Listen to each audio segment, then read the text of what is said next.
Hey, what's up guys, and yeah, welcome back. I'm here with a new series guys. This will be What If Naruto became the new god of Apokolips. I'm sure that many of you know what I'm talking about regarding DC. If you know Darkseid, you know what exactly I'm talking about. So yes, this will be a crossover between the DC universe and Naruto. But this will be a crossover between all of the open universes like Black Lightning, Supergirl, Superman and Lois, and every other possible DC counterpart guys, yes. And if you'd heard the title, you will understand what power level Naruto is at. He's gonna be a new god of Apokolips. So yeah, you can understand what I'm saying guys. And yeah, if you want to go ahead and read it for yourself, the link will be down in the description, so go ahead check it out and give the creator some love. So yeah, if you're ready to listen to this right now by my voice, just sit back, relax, and yeah, enjoy. So let's jump right into it. Begin now guys.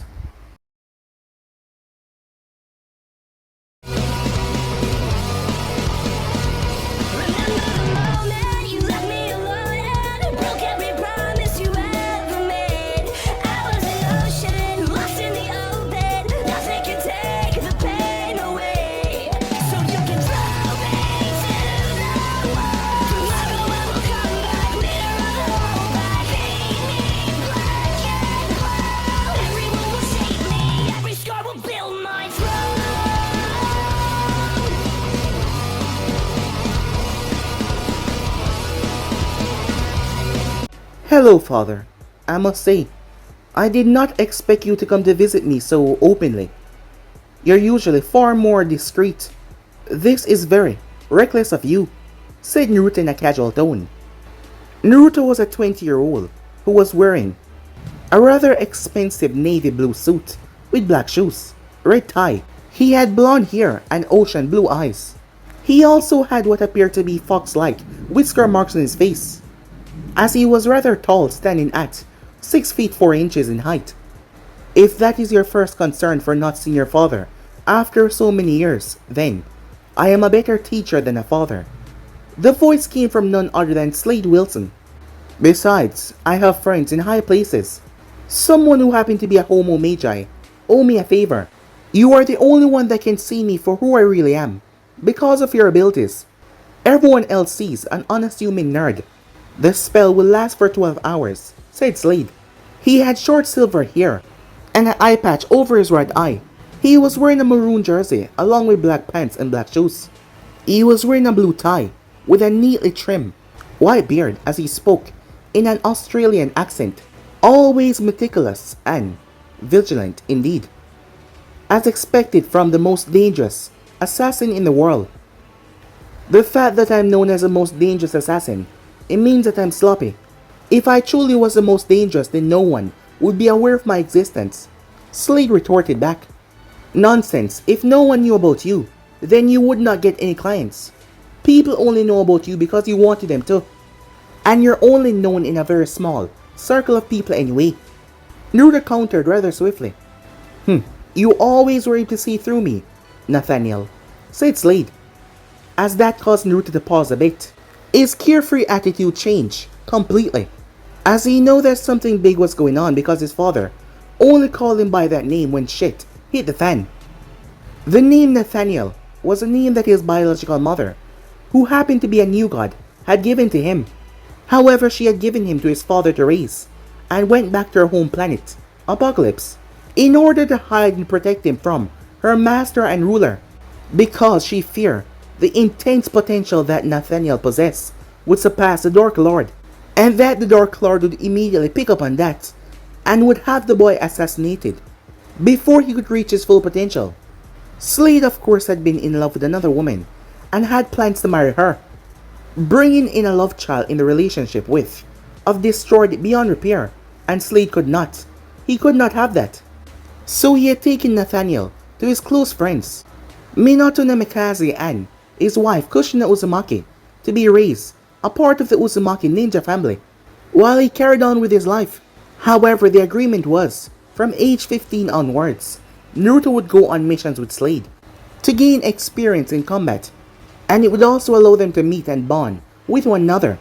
He had also been given a new name from the clan, hence the name Naruto Uzumaki. Things had gone according to plan. Naruto's biological mother had sealed his power away, predicting that Naruto's power would eventually grow too powerful for the seal, starting around the age of 20 years old. However, she underestimated the true potential of her son, because when Naruto reached the age of 8-year-old, the seal was already getting weak, unable to contain his power. As a result, by the time he was 10 years old, he was already able to bench press 200 kg and squat 300 kg. In other words, he was the strongest 10-year-old kid in the world, and that is when the seal was still on his body. As a result of this increase in physical abilities, it was decided that he would start missions with Slade at the age of 10 years old instead of 15, so that his father could contribute to his son's training before he became too strong for him to even spar with him. It also helped that he learned to master everything that Uzumaki had to teach him by that age, showing that he had truly godly intellect and talent.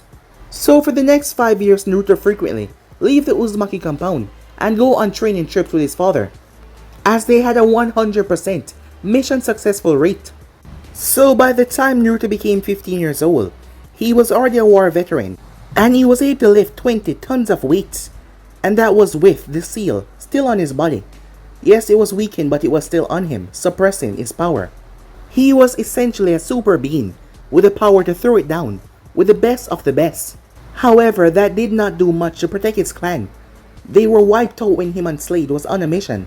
Still, they held their own pretty well, since they were able to kill 450 armed elite warriors before they were wiped out.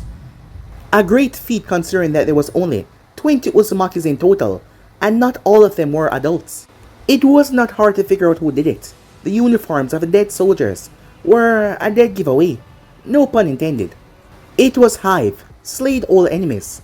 Naruto wanted to go after them, but Slade had refused, forbade him from seeking revenge, and insisted that he kept a low profile, just like his biological mother wanted, promising his son that he himself would go and get revenge for the Uzumaki clan. Ironically, at the very moment that Slade was promising to get revenge for Naruto's family, his own family was being attacked, as his other son, Joseph, was kidnapped. The events that followed led to the Uzumaki clan gaining vengeance by Slade, and also led to Joseph, Slade's son, getting saved by Slade himself, however at a cost, because Joseph lost his ability to talk because his throat was slashed by the jackal. Naruto thought that with the Uzumaki clan gone, Slade would take him home with him, but that did not happen. Instead, Slade made it clear that Adeline and Joseph was his real family. He had also told the 15-year-old Naruto that he should not make any contact with his family, and he was an adult because he had killed dozens, in fact hundreds, of people, and that the Uzumaki clan and Deathstroke himself had taught him all their skills that he needed to survive. Those words had hurt Naruto deeply. However, he was training his whole life to be a ninja, and a ninja did not show emotions. They were not ruled or let their path be controlled by emotion, so he sucked it up and decided to carve his own path in the world. And that is how he ended up with 4 PhDs and a multi-million-dollar company known as Wave Consolidated at only the age of 20 years old. Slade had to admit he never expected Naruto to go legitimate, nor did he expect Naruto to forsake the way of the assassin for a normal life. It was perhaps the biggest surprise of his life. He also didn't know how much he would miss the blonde, and also the pain that he received upon being estranged to his firstborn. Naruto had never said anything to rebuke or insult Slade, and he had always been civil whenever Slade called out to him, even to ask him for a favor. However, the fact was Naruto had never once reached out to Slade. It was always his father reaching out to him, never the other way around. For some reason, the lack of care that Naruto showed towards him hurt even more than Naruto attacking him or calling him out on his bullshit. Slade never understood the saying that you could kill someone with kindness. He always thought it was nonsense because the only way to kill someone was burn them, poison them, electrocute them, blast them to pieces, drown them, hit a pressure point, bomb them, strangle them, stab them, cut them up. There was no other way. However, there was another way he found out. He was being killed by his very own son with kindness. And it hurt like hell still. He needed his son right now. He needs his help for the sake of his other son. As Naruto spoke up, I could sense the guilt, pain, remorse, and anger rolling off you in waves the moment you enter the city. You also call me Nathaniel instead of Naruto, which is a dead giveaway that something is up. So sit down and tell me what is going on, Naruto instructed. As Slade made his way to sit down, remembering that he could not hide anything from Naruto. My son Joseph has been kidnapped. Joseph has disappeared from his boarding school. It's been 24 hours already, and I have not found a definitive lead. I am going to have to take drastic measures to find him, but that could take more time than I care to waste, Slade explained to Naruto. As Naruto looked towards him, you are the Homo Magi, who owe you a favor, and instead of asking them to define Joseph's location, you ask them to hide yourself so that you can come and ask me for help. As Naruto raised an eyebrow and asked him that question, stop being a smartass and help me out. I'll owe you one, said Slade. As Naruto rolled his eyes. To this day, Slade had not paid him any one of those debts that he owed him. However, Naruto had not even called him to ask him for, well, any help, so that was a thing. As Naruto simply gave him a blank look. Look, this is my son we're talking about. I was not gonna trust his fate to some stranger who happened to practice voodoo or whatever. Better ask the devil I know, said Slade. Fair point, said Naruto. Your son is at a place known as the Kerguelen Island, one of Hive's main bases. The place is quite the fortress. As Slade looked towards Naruto. And how do you know that exactly? You did not contact anyone, and you didn't have seemed to use your new god cosmic powers or whatever. It's almost like you knew that my son was kidnapped already. Your son has developed meta powers. I do not know what other powers, but he's already showing signs of a telepath and empathic powers. Because he tried to contact me once, but I blocked him off. Because, well, you said you did not want me making contact with him. I did monitor his movements though, telepathically and empathically, that is. Your son hates you, and he was not kidnapped by Hive. He joined them, said Naruto. As Slade got up as he grabbed Naruto's dex and threw it right towards the blonde. The moment it connected with Naruto's face, it shattered into pieces, as Naruto did not budge. That was uncalled for, father, said Naruto, as he was not even fazed by his father's violent behavior, neither mentally, emotionally, or, well, physically. You expect me to believe my son joined Hive, my greatest enemies, his greatest enemies, the people who attacked him and his mother, who kidnapped him and slit his throat. You expect me to believe that nonsense, Slade said angrily. Well, when you put it that way, no. But your son was in a vulnerable state. I mean, he think that you abandoned him, and that his mother shipped him off to a boarding school, far away. He needed you both after the trauma that he went through, but you left him all alone. Furthermore, the Hive Queen that run the base in the Kerguelen Islands happened to be another of your legitimate children. So it's kind of like a brother-sister thing, I guess. They must have bonded over their abandonment and their loneliness, said Naruto. My what? Slade stuttered. Your legitimate daughter. It was not easy to get information on her, but she is your daughter. Yours and a woman from Coconabon, known as Liliana.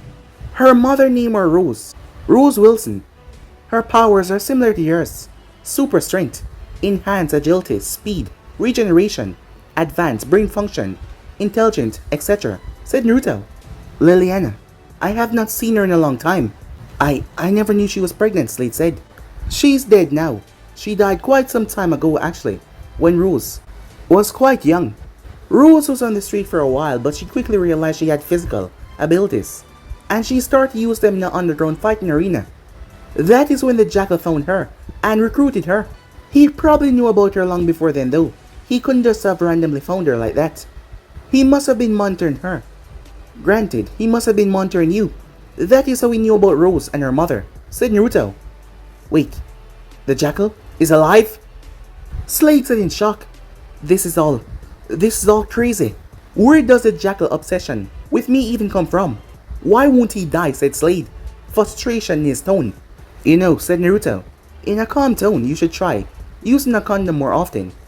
I mean, I'm grateful to be alive, and I'm sure that Rose doesn't want to be wished out of existence, but come on, man. Being immune to disease doesn't mean that you should not use protection. A vasectomy would not be a bad idea either. Just shut up. Just shut up for a second and let me think, said Slade. There's nothing to think about, father. I don't think you want to kill your daughter. Fathers are supposed to have a soft spot for their daughters. You definitely don't want to kill Joseph, so your usual method won't work there either. You're gonna either have to let them kill you or make them forgive you somehow, and be a more present and supportive father afterwards, assuming that they don't straight out kill you right away, said Naruto. Or I can kidnap them and make them forgive me, kill and destroy the rest of Hive and Jackal as well, and spend the rest of my life making it up to my kids. Slade retorted afterwards. Sounds good on paper, but I wonder how it will actually play out, said Naruto. Anyway, I've been thinking, said Naruto. Why not take over Hive after you kill a Jackal and run it with your son and daughter?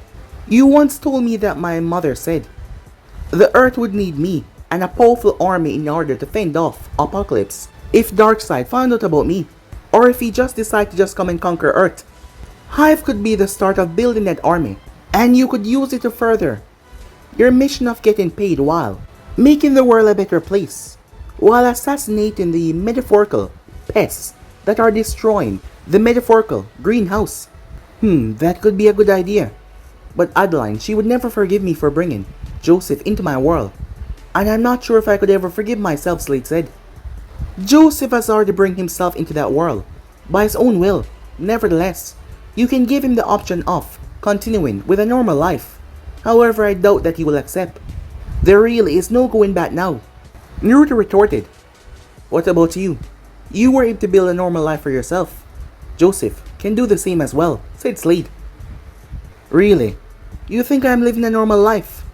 I must be even better than I thought, if that is what you believe, said Naruto with a laugh, causing Slade to frown with displeasure. I never stopped taking mission. Kitsune is still very active. Besides, there's nothing normal about the world of business. Trust me, it may not be as dangerous, but it is indeed treacherous and difficult to navigate to safety. I had no idea, Slade said. I thought you gave up on that life completely. That life is just a part of me, as it is yours. In fact, more so me, since it was the first thing I learned when I started to walk and talk. I see. I'll think about what you said on my way there. It's not a bad idea at all. I'll have to run it by the kids first and hope that they don't kill me first, said Slade. Well, good luck with all of that. Whatever happens, I hope you all live to see another day. And I hope you manage to reconcile, said Naruto. His voice was sincere. Thank you, son, said Slade, as he started to walk towards the door. Sorry about your decks, he said as he left the building. To be honest, he was disappointed. He had been hoping that Naruto would accompany him, since the matter involved his brother and his sister apparently. It would be like old times when they used to go on missions together. He knew that it was unreasonable to expect that though, since he was the one who was supposed to ask for Naruto's help to accompany him after the horrible things he had said to the boy after his adopted parents had died. It was an olive branch that he wanted to extend, but for some reason he just could not. Was it pride? Was he too prideful to admit that he was wrong and ask for forgiveness from his son? Too prideful to mend the relationship that he broke? The boy had it tough. His biological mother was in another dimension, the fourth dimension, and she left him when he was a baby. His biological father pawned him off to his friends, who raised him as their only child, only to be murdered because of Slade, old enemies, because he somehow led them to the Uzumaki clan. And then Slade had went and abandoned him, and said so many hurtful things in such a harsh way, and he just had too much pride to say that he was sorry. Adeline, his wife, was right. There was something seriously wrong with him. And how? How could Naruto have taken all of that so well? How could he be so adjusted despite all of that? Granted, he was raised as a ninja and taught to suppress his emotions, but this was just a bit too well. Was it because of the divine genes that was coursing through his body? Perhaps Slade was too close, because if anyone else were to realize what was going on here, they would have realized one thing first: the boy. He was not really human. He was a god. For some reason, Slade always overlooked that. Maybe gods are better at just processing this kind of stuff. As he got into his car, not entirely convinced as he drove away from National City. Just in time too, because what happened would have delayed him a good 10 minutes. Time skip, 13 minutes later. Sir, you need to come with me. I need to get you out of here. Poison Ivy is... Khalil Payne, known as Painkiller, trailed off as he looked through window to see Poison Ivy outside his boss window on top of a gigantic plant monster. The head of the plant looking like it was some kind of submarine, something out of your nightmares. There were sharp fangs in its mouth. Painkiller is a tall, muscular black man. He had dark hair and brown eyes. He was dressed in a military-style pants, along with a black combat boots and a short sleeve black top along with a black body armor. He had 2 high-tech gauntlets on his arms and 2 guns on his hip. There's also knives stashed all around his body. Other weapons as well. As he was one of Naruto employees, you could say. Naruto stood at the thick glass window as he said his words slowly so that Ivy could read his lips. What do you want? I want to kill you and destroy your company. As she used her right hand and moved her thumb across her neck, as gesture of his death. Let us talk first. You can kill me afterwards if you desire. Meet me on the roof. As he pointed upwards to convey his message to her. Do not keep me waiting or I'll make you regret it, she said, as she commanded her plant monster to bring her up. That was a good diversion, sir. Now let's get out of here before she catch on. Painkiller said. No, you're wrong. I have every intention of honoring my word. A man word is a man bond, Mr. Pain, said Naruto. Always remember that. Okay, I always knew that you were out of your mind, but this is just ridiculous. You actually think that you can reason with Poison Ivy. She hates all humans. You can't reason with that kind of crazy, Painkiller said. And what about Looker, said Naruto. She's a hardcore redneck racist, isn't she? And yet here she is, working side by side with Painkiller, an instant. An African American and a Hispanic American. You and her had gotten pretty close, I hear. Despite you being of the race that she hates the most, said Naruto with a knowing smirk. Oh, that's different. Oh, okay. I get it, he said, as he was shocked that his boss knew about his affair with his racist colleague. Don't worry, I have no problem with your relationship with Looker, as long as it doesn't affect your work. As Painkiller nodded his head in understanding and gratitude. So what now, sir, he asks. Contact Instant and have him come here immediately. We will need his abilities if things go south. Instant, his real name, Eduardo Gerardo Jr., is like Painkiller and Looker. 22 years old, only 2 years older than his boss. He's also one of Naruto's generals and bodyguards, as he's mainly responsible for emergency transportation due to his ability to teleport to different locations. Naruto had been 16 when he had met him, and Eduardo was a chubby teen who was addicted to drugs, as he started to use his metahuman powers to rob banks. Naruto had tracked him down and subdued him. Following that, Naruto brought him towards a mountain, where he had set up a space-time barrier, and he left a Shadow Clone there to train Eduardo for 2 years, in fitness and hand-to-hand combat. By the time the training was complete, Eduardo's body no longer craved for drugs. His mental and physical and emotional fortitude was so strong that you could not make him addicted, even if you inject him with drugs on multiple bases. Roger that, sir, said Painkiller, as he pressed a button on his earpiece, contacting his friend and colleague. What about Looker and Hack? Painkiller asks. Have Looker and the Sanj protect all of the sensitive facilities in the building, and make sure that Hack continue to protect our digital mainframe, said Naruto. The Sanj are normal humans, or rather, they were originally normal humans, homeless Caucasian people, to be exact.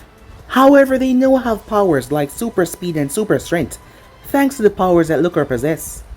Her powers were the ability to produce a silver liquid metal that she can insert into people, as she could use it to control said people, read their minds, and also see through their eyes, but to also give them abilities similar to herself, such as super strength and super speed, as Naruto insisted that she use homeless people because most of them had no life.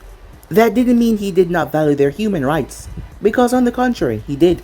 They were brief. What will happen to them? And they all willingly volunteer. Therefore, Naruto had an army of superhumans for security and war if necessary. What about Brainwave Jr. and Our Man Jr.? Axe, Painkiller. Poison Ivy is strong, but I don't think that we're gonna need Brainwave or Our Man on this one. Leave them be. Oh, and stop calling them Junior. They don't like that, said Naruto. Then they shouldn't have chosen the same name as their fathers. Painkiller said, their fathers are deceased. There's no longer a reason for the Junior, said Naruto. Instant then appeared right in Naruto's office after his retort. Hey boss, he said, in a casual tone. He's a Mexican guy with olive skin, messy mouse brown hair, and brown eyes. He was wearing a face mask that covered the lower half of his face, and a visor over his eyes. On his body he was wearing a red long sleeve, with armor, and gauntlets on his arms. His pants were black military, with also black boots as well, a coat coming down. There were a number of hidden weapons over him, but the one that was not hidden was the long scepter on his back. That was a gift from Naruto. Instant, you sure are always late for someone that can appear in an instant, said Naruto, as Eduardo rolled his eyes under his visors, knowing for a fact that his boss probably did not even need any of them. They all knew how powerful he was. After all, Looker had believed that she did not need to follow someone weaker than her. And well, what followed was something that shattered her delusions when she came to the realization that her liquid substance does not even work on the boss, as she and her puppets got bodied by the boss with literally one hand behind his back. It was then that all of them learned the true nature of their boss. It was not only his money and his connection that commanded fear and respect, it was also the power that he wielded as well.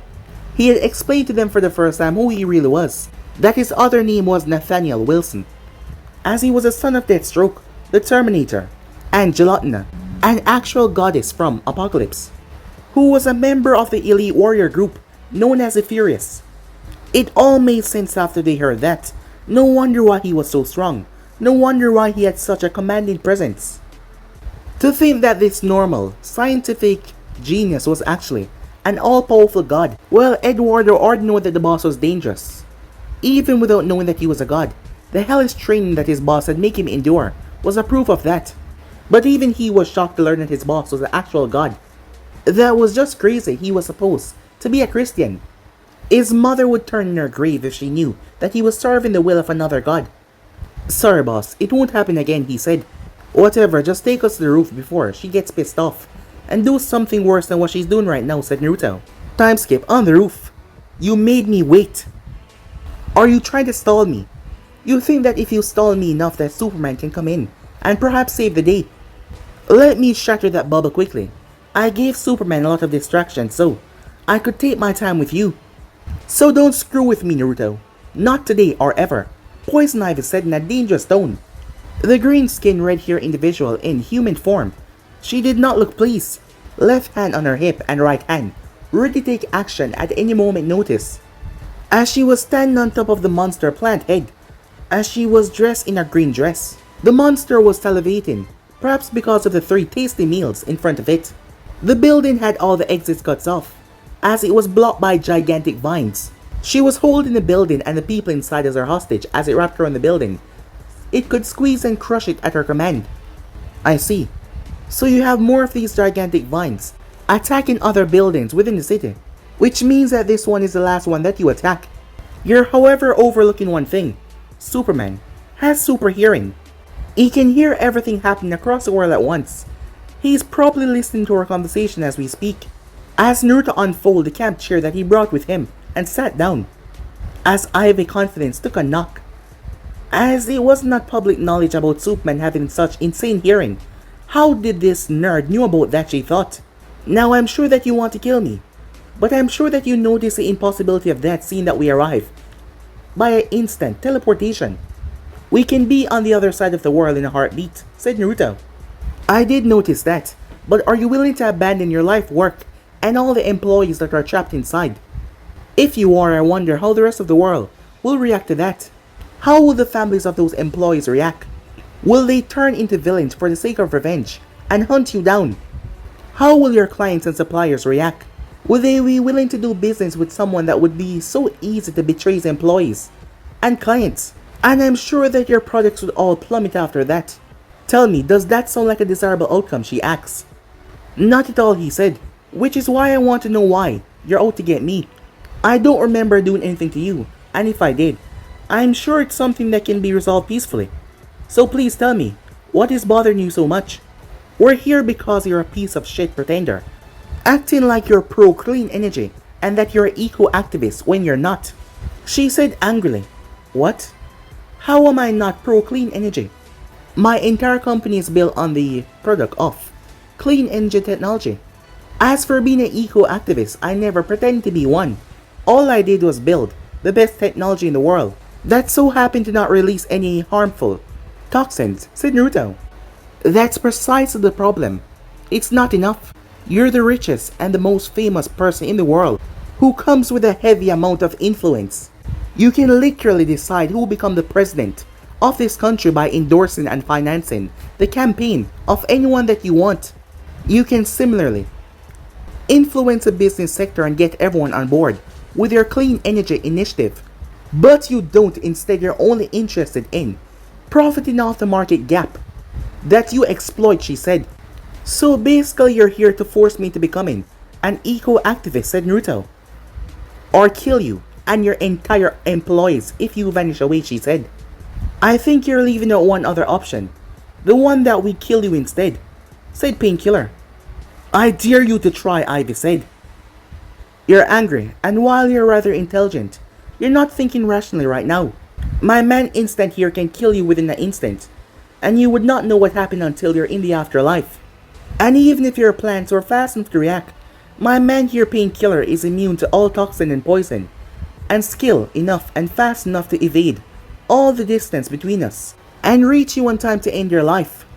I'm not saying that there's a scenario where you would not survive, but there is not one that you can win in.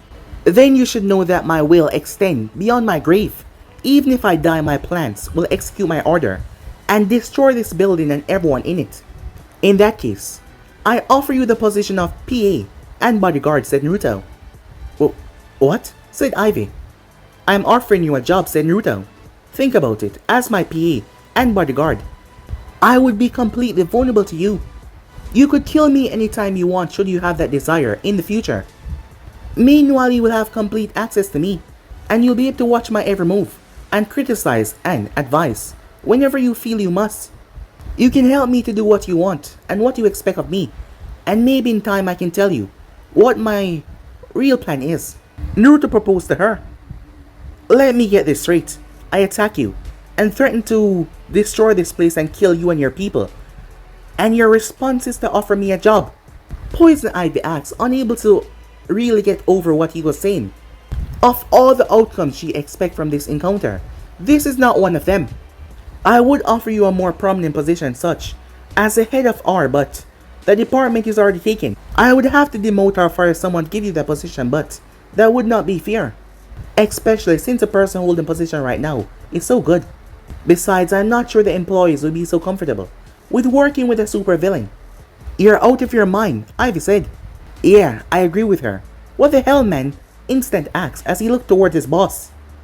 Instant, you were a drug-addicted bank robber when I found you. Painkiller, you were a hitman for the supervillain Tobias Wells when I found you. Looker was a racist, fascist, supervillain with the goal of eliminating all non-whites in the world. How is an eco-terrorist so much different from that? Naruto asked rhetorically, shutting down their protests. So Pamela, are you interested in my job proposal? Said Naruto. I'll give it a try. I mean, this is so weird.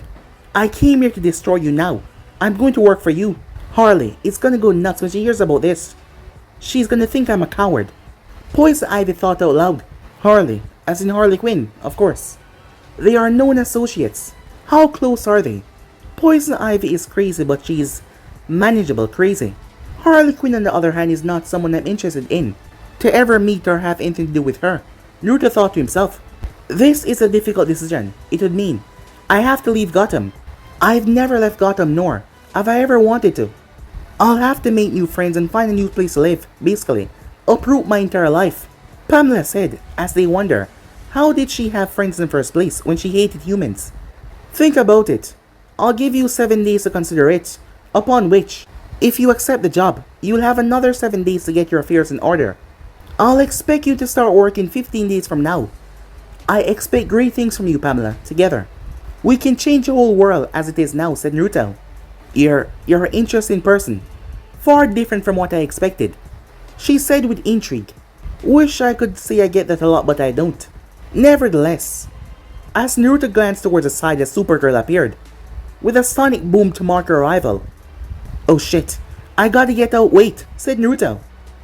I believe we can resolve this issue by just talking, Naruto said, stopping Poison Ivy from escalating the situation. Supergirl, it's a surprise to see you here. I was under the impression that your jurisdiction was National City. Did you get lost or something? Naruto asked, as he was genuinely curious, which made the others chuckle at Supergirl's expense. You think this is funny? People have been hurt, innocent people, because of this criminal, Supergirl said as she suppressed the urge to use lunatic. I understand your ire, but it's not wanted. I couldn't help but notice though that you said hurt, but not dead. Does that mean all the victims are alive? Naruto said as he wanted to keep her talking so she would not attack anyone. You think that makes it better? Those people have a right to their body integrity, and to feel safe at all times. Poison Ivy has no right to take that away from them. I agree, which is why I convinced Poison Ivy to make an honest living, like everyone else. I have convinced her to take a job as my PA and bodyguard. She has agreed to use the proper channel to achieve her desired outcome. I have the financial and intellectual means to make her dreams come through in the proper way, without endangering the life of the innocents. I have taken a leap of faith in her, and I would ask you to do the same. As compensation, I would pay for all the damage she has caused, and pay for everyone's medical bill as well. Are you insane? You expect me to put my trust in her? If I let her go, and she ends up killing innocent people, those people would die because of me, because I did not do the right thing, Supergirl said. And here I thought the S on your chest stood for hope. Are you saying that you have lost all hope in Poison Ivy's abilities to change and do good for others and herself? Are you saying that you have lost hope that she can lead a healthy and productive life? And if you haven't lost all hope in her, then why are you not willing to help her make the necessary transition to become a productive member of society? Why are you standing in her way? Do you really think Arkham is going to help her? Who has reformed after going there? Who has reformed after going to Belle Reef? Naruto asks, as Supergirl was silent for a while, until she spoke. Fine, she said. I will let the authorities know what I decided, but if they decide to come after her anyways, I will have no choice but to apprehend her in order to prevent any casualties. I do not know what you see in her, but if things go south, then I will hold you responsible. And also, if my cousin come back and decide to apprehend her, the matter will be out of my hands. Do you understand? She said with authority. However, she had no idea how small that authority was. Perfectly, said Naruto. Thank you for your cooperation. You might just be on your way to becoming a greater hero than Superman himself. At the very least, you have earned my respect. As selfish as that might seem, in light of this situation. Well, you don't have mine, she said. I do not give my respect that easily. You will have to earn it. Noted. Now Pam, I'm going to need you to call off your planned friends. Our leg with Supergirl doesn't stand unless you call your friends off. Supergirl, please help evacuate the injured civilians and take stock of the medical bills of the injured. When you are done, please bring me the figures and I'll take care of everything. As Naruto's voice carries so much authority that the two powerful girls felt the need to obey, as they did as they were told despite their hatred for taking orders from others. 2 days later, Naruto picked up his cell phone. Uzumaki, Naruto here. How may I help you? Kid, I need your help. I cannot do this alone. Joseph refused to listen to me. And well, he's way too powerful. He doesn't just have telepathy and empathy. He also has these crazy strong telekinetic abilities. He tried to kill me and almost succeeded. If it wasn't for my regeneration, I would... Naruto, Nathaniel, I need you, son, said Slade. His wife, Adeline, on the other side looking at him with shock and anger as well, and hate, although she chose to remain quiet. That's not a problem. I have a guy. He go by the name Brainwave, named after his father. He's a powerful telepath, and his telekinesis is also on a grand scale as well. He should be able to hold off Joseph while you and Mrs. Wilson deal with the rest of... No, I can't leave Joseph to some stranger. I need you. It needs to be his brother. You do realize what this means, said Naruto. I know what it means. And I know that I have no right to act like a father after everything. And no right to ask you any favors. But Joseph and Rose, they're both your siblings. They need their elder brother. They need you. I need you. So does Adeline. We all need you, Slade pleaded. Something Naruto never thought he would hear from his father. Deathstroke the Terminator does not beg or plead. He simply takes what he wants. That's the Slade that Naruto knew. This had to be very important to him if he was willing to grovel. Have you told your wife about me, said Naruto. Well, no, not in so many words. Is she listening to this conversation, said Naruto. Yes, said Slade. Then you probably will have a lot of explaining to do. With that in mind, I'll be there in exactly 60 minutes. With that, Naruto hung up the phone, leaving Slade and his wife to sort out their issues, if that was even possible at this point. It would seem like my world is about to change once again. Having a brother and a sister. I wonder what our relationship will be like. Will I love and protect them like an older brother? Or will I feel nothing for them, Naruto thought. However, he was broken from his thoughts. He heard a knock, as he turned to see Supergirl floating. As she knocked on his window, he could honestly say that he was not pleased to see her. Not that she was a superhero or anything, not because of that. Because he did not care about superhero and that stuff. It was just that she had X-ray vision, and if she ever looked at him with those eyes, she would be able to tell that he was no normal human, if she had not yet. As he really didn't want to answer any question about his heritage, especially to a superhero. But as long as she was going to be hanging around, it seems like she would be a thorn on his backside. Hopefully Superman did not follow in her footsteps when he returned. For now though, he would try to be accommodating. P.S. Try not to give her a reason to use her X-ray vision on him. He could easily prevent it though by creating a barrier around himself, but that would lead to more questions. Although now that he thought about it, perhaps he should do that as soon as possible. It was far better that she had questions instead of confirming that he was not human. You know that I have a door that you can use, right? Said Naruto as he opened the window, allowing her to come in. Where is the fun in that, Naruto-kun? She said, as Naruto raised the eyebrow at her, using the kun suffix. It sounded rather cheesy with her American accent. What? I mean, you're Japanese, right? Or at least a Japanese wannabe. So tell me, what's your real name, Naruto-kun? She said. You know, just because I said I respected you, it does not mean I like you, said Naruto. It also does not mean that you don't, she said, as she looked around the young, billionaire penthouse. This place is very beautiful, although I do wonder why you have bulletproof, soundproof, and X-ray proof windows in your penthouse. It made it very difficult for me to track you down. Do you know how hard it was to find out where you live? I did not think it would be so hard to find out where the possibly most famous and richest person in the world lived. As she turned to face him, first off, it's not just the windows, it's the entire building. And secondly, I doubt that I'm as famous as your cousin, or you. And thirdly, I have somewhere to be in exactly 48 minutes. So whatever this is gonna be, I need it to be wrapped up by then. You know, most people be ecstatic to have Supergirl pay them a special visit, but not you. You're not starstruck at all, you simply don't care. You're not a villain, at least as far as I'm aware, but you don't seem impressed either. Yet at the same time you did show me respect, genuine respect, during our first meeting. I think I want to get to know you a little better. So I'll be paying you these visits every now and then, she said, with a cute, innocent, and mischievous smile. So wait, you got a crush on the youngest billionaire in the world, who also happened to be the richest man in the world, after just one encounter where I show you the bare minimum amount of respect. Wow, you sound just like one of my fangirls, said Naruto. Have any of your fangirls ever been invited in your apartment in the middle of the evening, she asked. No, I don't suppose they have. I mean, this is unexpected though. I thought you came here to talk to me about Poison Ivy, or at least the property damage or the medical treatments for the injured civilians. He would be lying to himself if he said that he was not attracted to her. The blonde hair and blue eyes, not to mention unblemished skin, long legs and curves in all the right places. She was one of the most beautiful women he ever seen. However, this felt strange, her pining for his affection so openly. It was just so weird. She had to be up to something, and using his abilities he could find no negative emotions, just positive ones. Oh yeah, don't worry about that. I have someone working on that for me. You'll have the figures in a couple of days.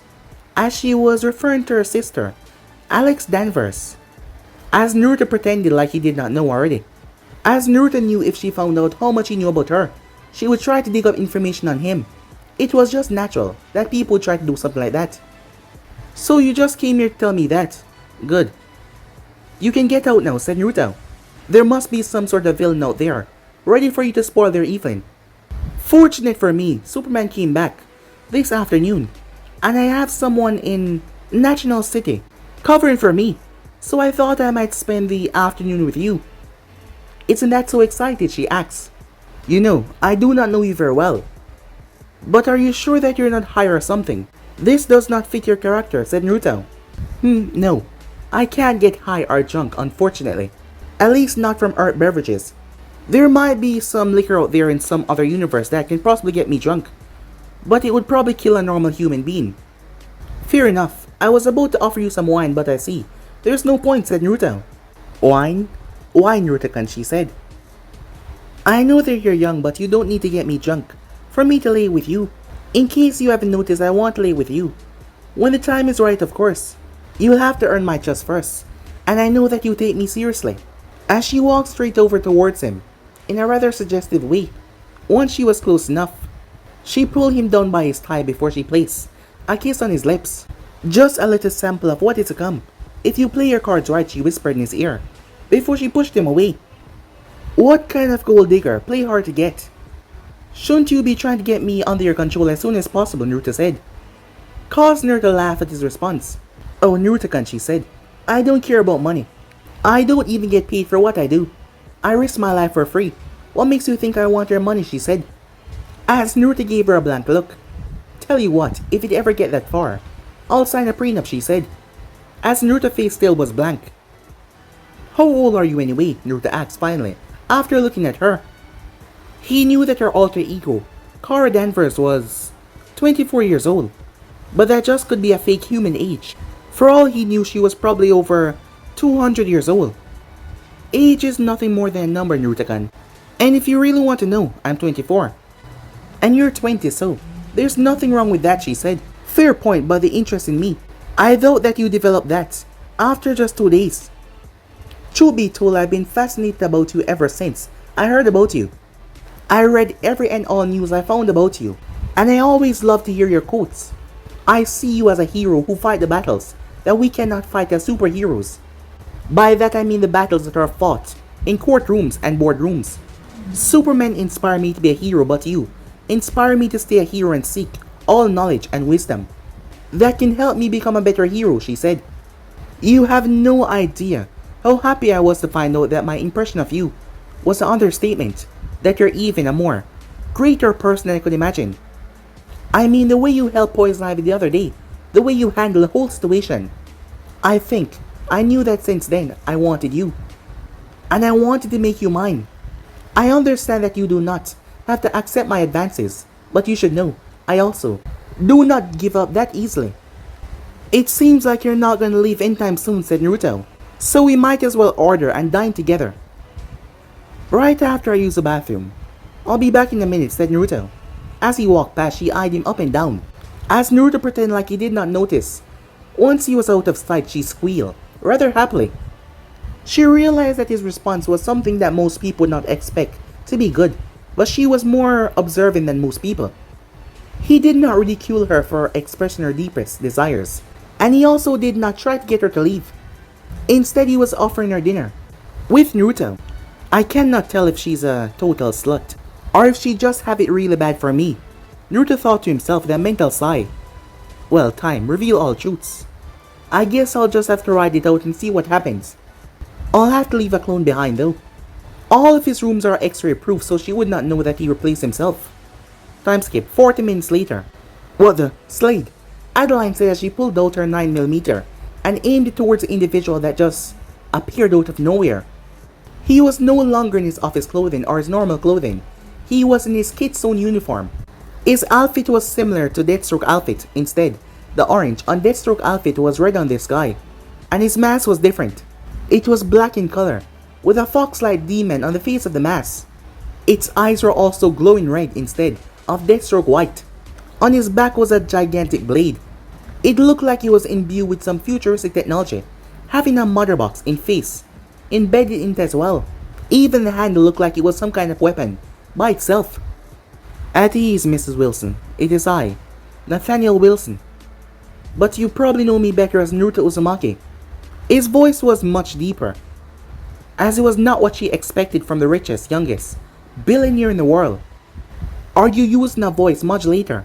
Adeline said, as she was a bit shaken by the voice coming from this man, as she had not even lowered her weapon yet. This man was far better than Deathstroke. Given his physique and size, she had no doubt that she would lose in an arm-to-arm combat. No, it is my voice. I can pretty much manipulate it to be whatever I want it to be. Now please, I don't want you to get hurt. Bullets bounce off of me. Not that I will allow myself to get hit anyway, but the point is when it bounce off of me, it might come back and hit you instead. Show me your face. I need to see for myself, she said, as she found it hard to believe that this man was Naruto Uzumaki.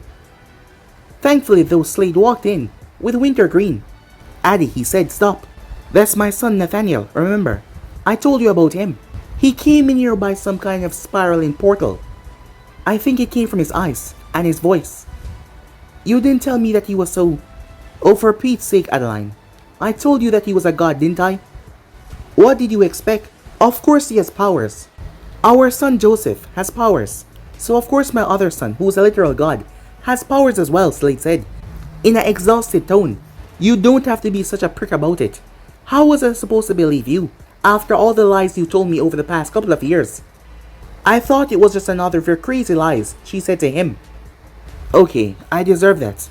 Nathaniel, take off that damn mask. Everyone in this submarine already know who you are, Slade said, feeling stressed about the whole situation. As you wish, father, he said, as he simply held his hand up before poof, the mask was gone. What was that? What did you do? Asked Adeline. It's called a reverse summoning technique. I can summon and unsummon the mask at will. Your voice.